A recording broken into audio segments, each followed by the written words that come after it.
I finished Scorn not too long ago, and I finally wanted to get this video out there to express or explain how I felt of the overall experience.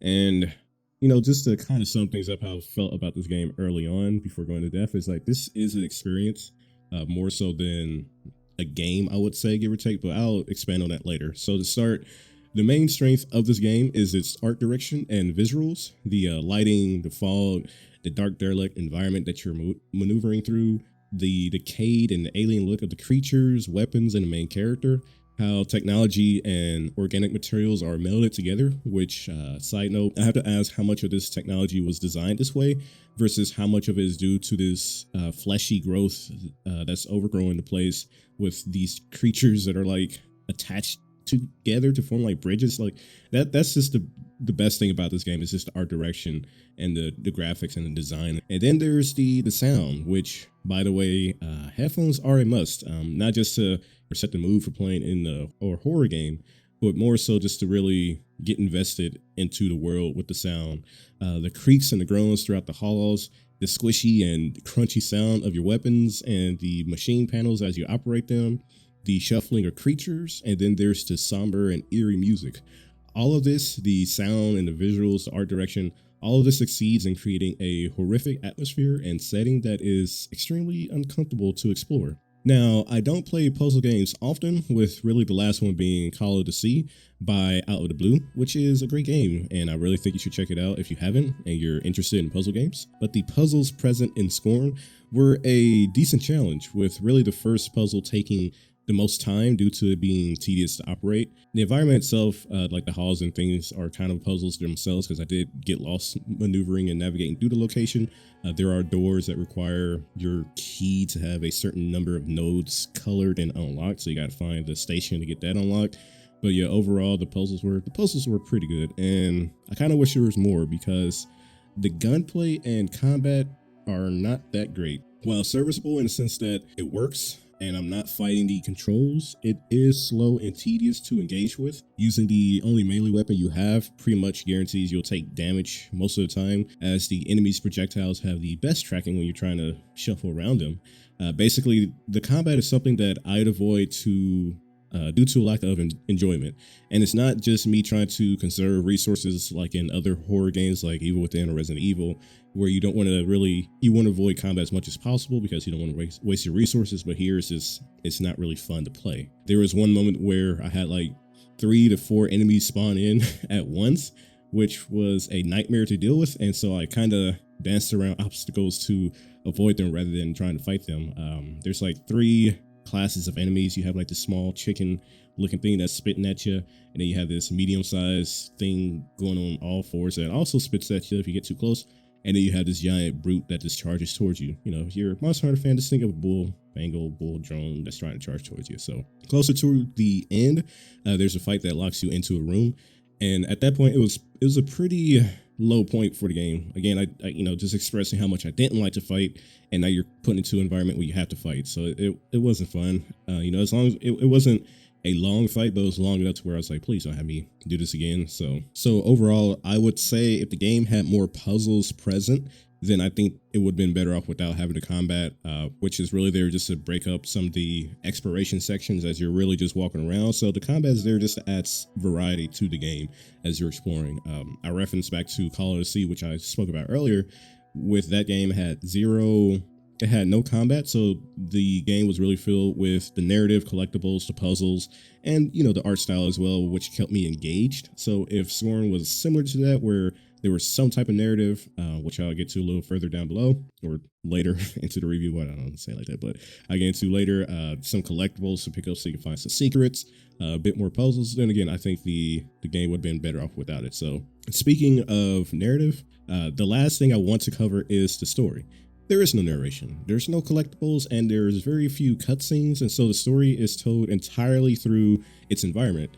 And initially, I wasn't a fan, as during my playthrough, I didn't feel as if the environments were doing enough to tell me about this world, which could be entirely on me and my lack of ability to pick apart a story without it being told directly to me. Like, when it comes to Souls games and Vadi Video. If you know him, I had to go to that guy and look at the videos so I can understand the story. Anyway, I'm getting off topics.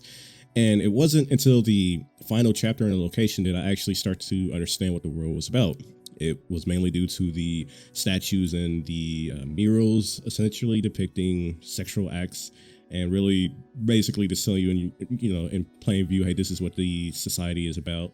There were some weird contraptions throughout that, I don't know the best way, not trying to spoil it, but there were some weird contraptions throughout that had like weird experiments to it. And to say the least, I finished the game. I don't want to say how it ends, but I'll put it this way. I had more questions than I did answers, if anything.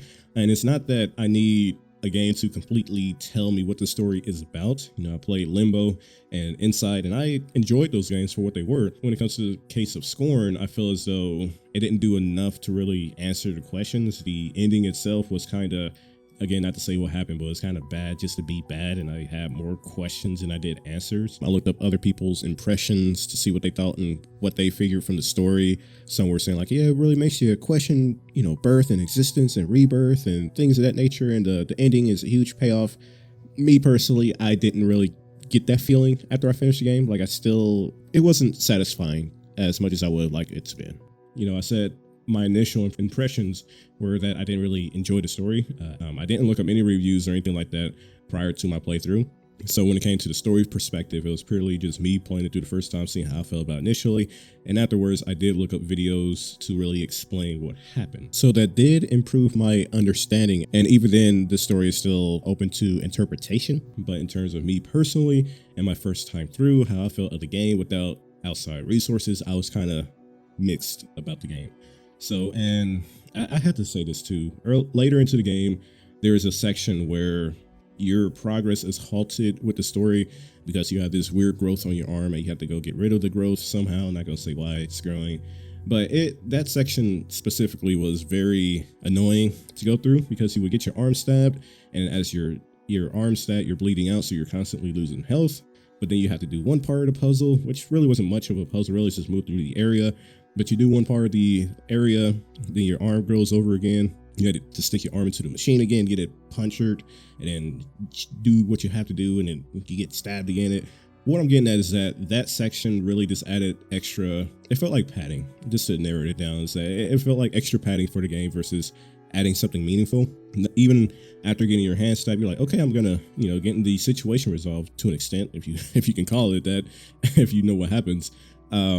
It added even an extra layer of like, okay, great, you did this. Now walk all the way around the final section. I was like, wait, where I need to go is just straight ahead. And now there's this like a wall put up for no reason whatsoever that requires me to walk all the way around the environment and finally complete the puzzle or complete the section, which I would have been fine with if they added something to make your second pass through the area mean something like maybe there would have been like a flashback of what the civilization was like, or maybe, how can I put it, something following you was kind of like stalking you as you're going throughout this section again. But no, it's just like, okay, just walk through the area again, but now you're slow and weak and do it again. So in that section, I was not really enjoying the game, but I don't want this review to go on too long.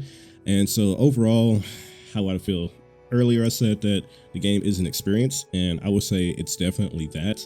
Less of, again, the combat wasn't the best, and you're really here to get engrossed in the atmosphere, the sound effects. There's no real jump scares, so it's creepy and unsettling, but it's not really scary. So if you're into something like that, and you're better at picking up environmental storytelling than I am, I almost want to say this is something I would recommend to a degree, since it is pretty short.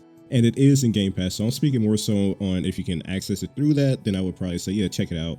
I can't definitively say, yeah, it's worth the purchase because I didn't get it full price, so I wouldn't really feel inclined to be able to decide on that.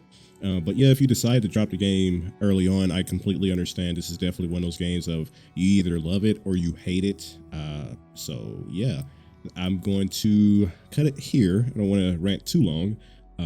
If you like the video, give it a like. If you don't like it, I completely understand. If you subscribe or don't, again, I understand my upload pattern is very inconsistent. But if you have played the game, let me know down below if you have theories on what the story meant, and how you felt upon finishing the story. Let me know down below, as well as your likes and dislikes. But I'm gonna end it here. Last thing I do want to say is that I am kind of on and off with Twitch streaming, so yeah, go over there and check me out. That's so I'm gonna end it here, and happy Halloween, y'all. That's about it. Oh, and one last thing I want to mention is that the checkpoint system can kind of sort of be dicey, so keep that in mind. But that's about it.